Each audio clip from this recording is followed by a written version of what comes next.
Hey, what's going on YouTube?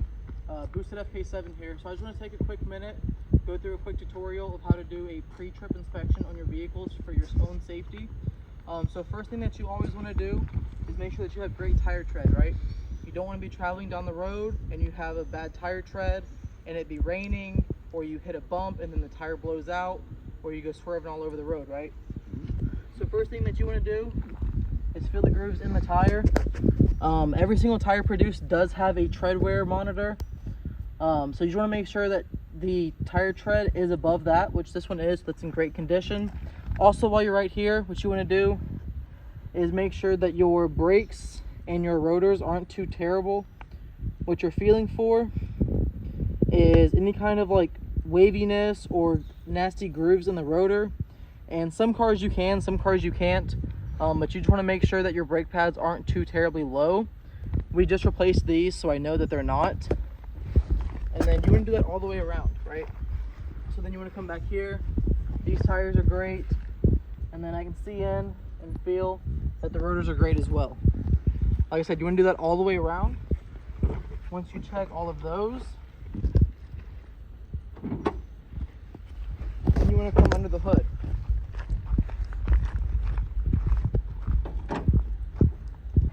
So you want to get it propped up, and then the first thing that you want to check is going to be your serpentine belt right here. This is going to power your power steering, your AC, your electronics, as well as the water pump, so that the vehicle doesn't overheat. Very, very crucial. What you're looking for is making sure that it's not fraying on either end, that it doesn't look dry rotted, and that it's not loose as well. So you can just kind of pull on it a little bit, and that one's nice and tight, so that's good. Next thing that you want to locate and check is your power steering fluid. That's what's going to help the vehicle turn a lot easier. If that runs low, then you do run the risk of blowing out your power steering pump, and that's the last thing that you want to do while you're traveling as well. This one right here, it is a little bit low, so we will need to go ahead and top that off. You can see the fluid is about right here. Here's your minimum and then your maximum line. Since it is a pressurized system, you never want to fill it over that maximum line, because then you do run the risk of blowing this out. Next thing that you want to check is your coolant. Very, very crucial. As the name applies, it is a coolant, so it does keep the engine from overheating.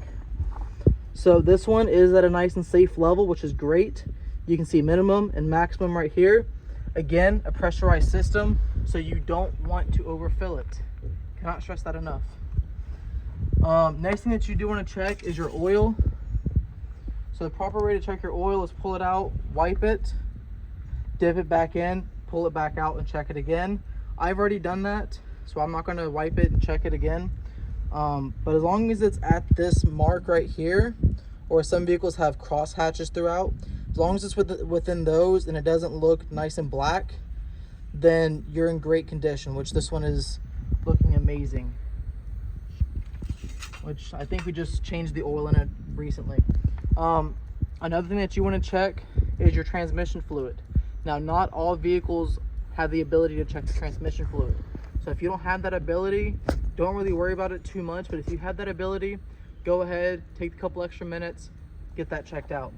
So on Hondas and Acuras, you will check the transmission fluid with the vehicle off. Any other vehicle, the vehicle must be on and at operating temperature. So let it go ahead and run for about 5 to 7 minutes, and then check that fluid. All right, just like with the oil, you do want to go ahead and wipe it and then re-dip it. All right, so we've already wiped it, and we will go ahead and dip it back in there and then pull it out. See what I was saying about the cross hatches? As long as it's within those and with transmission a nice red color, then you're good. So we'll go ahead and put that back in there. And then we're going to work our way up to here.